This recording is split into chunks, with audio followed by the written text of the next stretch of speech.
Welcome to In the Lead, episode 46. I'm Sean Dominski, and I'm here with Tyler Zai. And today we're talking about why you should be investing in professional photography for your listings and how to use those photos to generate leads online. But first, I want to talk about our sponsor, Audible.com.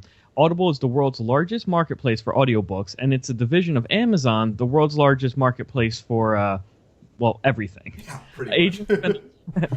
Agents spend a lot of time in their car, so why not turn that drive time into learning time? Audible will give new subscribers a free audiobook so you can dig right in. Each week here on In the Lead, we like to talk about something we're reading to give you ideas on the path to growth. What book do we have this week, Tyler? Yeah, and actually I don't have it right here. I packed it up. You guys will all see this later. Check out our YouTube page. We're starting something like EAP TV or something like that, but really investing in some high quality video there. Anyway, my book's packed up for that video shoot later. But the book that I read last week that just changed my mind in like so many ways that I think you can get some really great value out of is actually the book about Alibaba's story in Jack Ma. It's pretty new. It came out just a month ago. I think it was April 16th maybe that it came out. So it's really new, really fresh, but it's just going to blow your mind. So just one little tidbit out of that book. The equivalent of Cyber Monday, you know, the thing after Black Friday in China, is 11/11, November 11th. They call it Singles Day. Basically, Alibaba did $14 billion in sales on that one day. Wow. Yeah, exactly. And this book is just chock full of like mind-blowing stuff, how he built the company, what the company all is. It's like a little bit of eBay, Amazon, and PayPal all rolled into one. And it's just stuff that you haven't probably thought about or heard about because it's China and we're in the US and you don't hear much about that. So great book for just expanding the horizons and growing and even that number, 14 billion in one day on one website, that's just insane. So Wow, totally. And what was the name of that book again? it was Alibaba and the story of Jack Ma. Jack Ma is the founder of that. All right, cool, guys. All right, so head over to Audible, and you can get that at easyagentpro.com/audible, and you can get your free audiobook when you sign up today. So, all right, Tyler. So I wanted to talk about an issue that, gets discussed, but not that much. One of the most important is the photography. We all know that great photography really helps drive showings, and since almost all buyers are using the internet to decide which homes to see, it's more important than ever. Most agents either hire professionals or learn some pro photography skills themselves, while some still completely neglect this aspect of the job. And instead of talking specifically about what makes a good photo from a bad one, I want to talk about how an agent's photos are going to help get leads online before during and after the sale. So it makes more sense to invest as much as possible into those photos because it's going to help market your business down the road. Does that make sense? Yeah, it makes perfect sense. If I had to summarize my thoughts on this, I would say that investing in the photography to get the house sold is very important. But most agents probably look at their it's like this one-time cost that eats directly into my commission, and thus may be tempted to skip on it. Right? Is that fairly probably a fair assumption? They're either skipping on it and doing it themselves. They're like, oh, well, my phone can take great photos. And yeah, it can. Okay. Some agents, they'll go out and buy the nice equipment, but never actually take the time to learn how to use it. So they have the DSLR, but they don't know what an f-stop is or ISO and what's the best way to go about it. They're just kind of like, set me up. I just want to pull hit the button and have great pictures.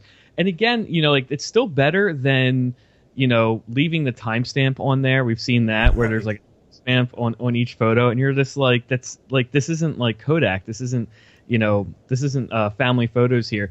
Or they're using a digital camera that's older than where it's not as good as their phone. That's the other. You're I'm like, I know you have a better camera in your pocket than what you're using for these listings. So I think the way to think about this, to even just get out of this whole circle, right? So we're talking about listings and photos for listings, is your neighborhood landing pages.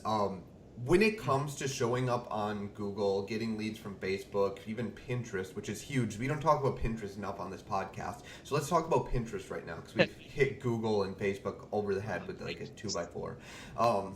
Basically, like Pinterest. If I didn't think social media was distracting enough, like Facebook, Pinterest is like a whole nother. Like I go on to look up for like real estate tips, and I'm just like looking for like 50 things to do with avocados, and just looking at like food photos and food blogs. We'll save that for our food podcast, which we should start. Anyway, so like Pinterest, real estate, your photos. Okay, so you're taking these HD photos, you own them, you own the rights to them, you took them yourself, you hired someone, you took them on your camera. Right, and we're trying to increase. Obviously, you can get more listings if you can sell the seller on that you like show the house better, right? But then that costs you money. So this is how to recoup that money in the long run. Selling a house is a really transactional thing. We all know you put that house on the market, and whether this is moral, immoral, whatever, it's gonna sell, right? Don't throw rocks at me. We all just know that's gonna sell. But the thing that those photos let you do is photos are the second most important thing on the internet these days for getting leads, right? You have text, and then you have photos, and you have video. In those HD photos, if you throw them up on one of your Instafarm pages in the gallery, if you throw those into an iMovie or use this, I made this awesome movie this weekend. We painted portraits. We bought canvases and some paint, and then my dogs painted the canvases with their paws, whatever. But then there's this made this thing that's called Majesto. If you throw those images into Majesto, it's going to make this awesome compilation that you can then put on your website, put on YouTube, and really start getting traction from Google. But back to Pinterest, what this lets you do is instead of just uploading these to the MLS and forgetting about it, you can upload these to neighborhood galleries. You can upload these to neighborhood reviews on Pinterest. Just create a board about that neighborhood with the best photography, and you're going to attract eyeballs. It lets you create really long, stellar blog posts with that photography. And if you title it right, like we talked about last week with backlinko in our SEO post with the alt text and everything, you're going to start getting traction there too. So those are like 3 or 4 ways just right off the bat that you can reuse this photography to start getting leads and more sellers down the road, which helps justify the photography. Right. And the other thing is, because like when you're building also on your website, you're going to use something called stock photography. It's kind of a general term we use for photos that you're allowed to use for commercial purposes. But like you said, a lot of times when you hire a real estate photographer, you're going to be able to, you have all the rights to that photo because you have to be able to distribute them online in order to sell the listing. So that's where it's and that's where you want to get a professional real estate photographer as opposed to just a professional photographer, because a professional photographer is going to be like, no, I keep those rights. And as a real estate photographer is going to know, no, you need those rights to distribute it online. But then after the sale, after the fact, those are still your photos. And it does come up with agents, like if a sale goes back on the market, or if a house goes back on the market, or let's say it doesn't sell and it gets expired and the old agent starts using those old photos, you're like, whoa, hold on a second. Those are mine. So they definitely, that's why you do want a real estate photographer, because it's going to be those licensing and stuff like that. But having stock photos of the actual area, and when it's not a stock photo, it's just called a photo. But connect with people, and I think there is a little bit of an emotional bond. Like people might never have seen that neighborhood before or that house, but I still believe that people are going to see a real life photo of their area and know that's my area. Yeah. Like they're going to know these houses are not from my city or town when they're looking at something that's like even the best stock photography in the world, or there's just going to be something out of place. Like here, there is 0 palm trees where I'm at in TA. So you see even a little bit of a palm tree, you're like, okay, that's not like that's a stock photo. I'm not connecting on that on the subconscious level. And to just give you like a really actionable tip that you can like use this stuff for, like open up iMovie or even just like YouTube's film builder yourself and like load these up in there and create, let's say you had 2 listings and then you took a couple images for your listings of like this of the playground that's like 4 blocks down the street, or the big boulder that says the community name on it.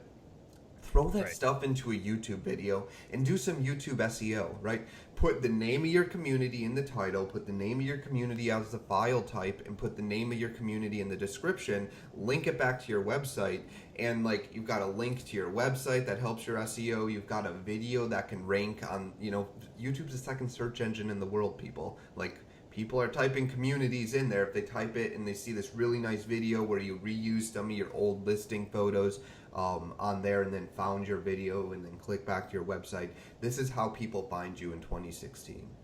And you want to make sure that website you're capturing leads, you have that lead capture stuff too, because that's another thing. Exposure is good and traffic's good, but if it's not turning into leads, then you're not actually going to be able to make any money off of that. So you want to use those photos as ways to bait people back to your website. And social media loves photography. Yeah. You think that in 2016, videos would be the most important thing in the world, but a photo definitely gets spread. We've seen this. Videos are the most important. In 2016, videos are the most important. Like, you throw a video up on Facebook, you're going to get minimum 4x better engagement on that than you'll get on an image. But Sean's completely right. I think images, they travel a little bit farther because you get it right away. It's the difference between sending a sales letter in the mail and a postcard in the mail.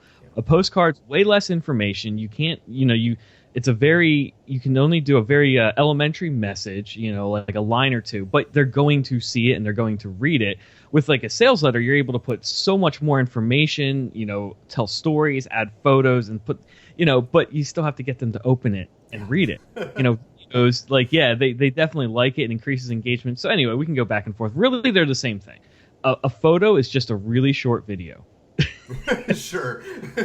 but either way, like, this stuff is like, use this stuff to create those pillars on YouTube, on Facebook, on Pinterest for those neighborhoods, optimize them for the keywords, and you're gonna get that traffic, which leads to leads. That's like what you can do. In like that way, you're not looking at this as a one-time marketing expense to sell that listing that we all know will sell anyway, right? You don't have to like play this moral conundrum like angel on the right shoulder, devil on the like, which one should I do? Like, go with the HD photos, reuse them on your SEO pages, reuse them on your videos, upload them to YouTube, Pinterest, Facebook, Twitter. You can even do some interesting stuff with hashtags with that to start geolocating this stuff up. We don't talk about that as much either. Maybe we should have a social media series like the next couple weeks and dive into the summer social. We'll do social summer with Eddie Z Agent Pro. What do you think of that, Sean? Yeah, that's a good idea because I never even thought about geotagging. Yeah, I guess that makes sense. Or even on like Twitter, you can Facebook and Twitter, you can literally target people interested in moving to certain areas. Like, if you have the most local freaking video ever, like, just geo-target those people interested in moving, and it's just going to convert better than a stock photo that says interested in moving, right? Like everyone else is doing that one and you're doing that. What do you think is going to work? Like, it's just thinking a little, like, you're thinking an inch outside the box here.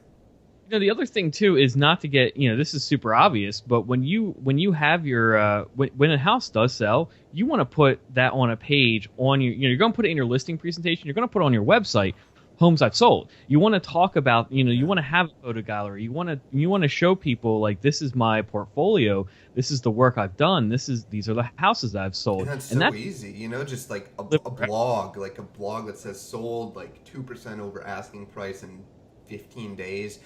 Make that the cover photo, categorize it as sold listings, put on your menu a drop down that says sold houses or sold listings, and then like you'll just have a list of them right there, and it's fantastic.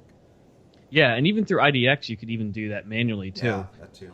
Keep them in there. So if you didn't want to create your own, I do it manually, like, just for the. I mean, you can do like that. What I talked about was probably a 10-minute blog post where you made one image and wrote like 10 words, and maybe threw a video that you'd already created there. Like, it's worth it. But awesome. All right, guys. So that's it. If you have any questions, definitely leave a comment in the blog below. And if you want to get your own lead generating lead generating real estate website. Check out easyagentpro.com and schedule a call today. And if you do have questions, go to easyagentpro.com/ask. We actually have a form there you can fill out. Absolutely. Yeah, and get that on any episode. So cool. All right, guys, have a great day.